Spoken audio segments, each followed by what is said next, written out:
Welcome back today match prediction and highlight. তো কেমন আছো তোমরা? আজকে আমি আলোচনা করব ICC woman ODI world cup 2025 match number 16, যেটা খেলা হবে আজ। যদি আমি ডেট বলি 15 অক্টোবর 2025 ইন্ডিয়ান টাইমে, যে এটা বিকেল 3টে PM খেলা, আর কিছু ঘন্টা বাকি খেলাটা হবে England woman versus Pakistan woman.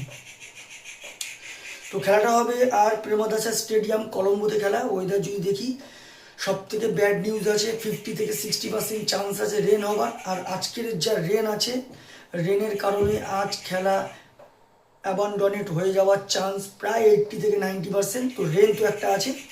পিচের ক্যালকুলেশন করলে একটাই কথা বলবো, যেহেতু রেনের ওয়েদার আছে, তো এখানে টসে জিতে ফিল্ডিং নেওয়া দরকার।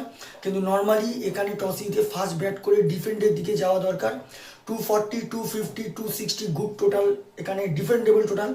200+ হয়ে অনেক সময় এখানে ডিফেন্ড হয়েছে। তো এখানে নর্মালি যদি এখানে ফুল 50 ওভার খেলা হয়, টসে জিতে ফার্স্ট ব্যাট করে ডিফেন্ডের দিকে যাওয়া দরকার। তো ইংল্যান্ডের ওম্যানের যদি আমি প্লেয়ার লিস্ট দেখি, আমি জোন্স আছে wicket keeper, Natalie Sciver-Brunt captain আছে, T Beaumont, Heather Knight, Emma Lamb, Sophie Dunkley, Alice Capsey, Lauren Bell. Pakistan ওম্যানের যদি আমি প্লেয়ার লিস্ট দেখি, Sadaf Shamas, Muneeba Ali wicket keeper, Fatima Sana captain আছে, তারপরে সিদ্রা আমিন, সিদ্রা নওয়াজ, ডিয়ানা ব্যাগ, নাসরা সান্দু। তো দুটো টিমের আমি মোটামুটি একটা প্লেয়ার লিস্ট বলে দিলাম।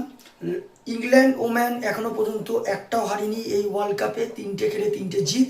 আর পাকিস্তান ওমান এখনো পর্যন্ত একটাও জেতেনি, 3টে খেলে 3টেই হার।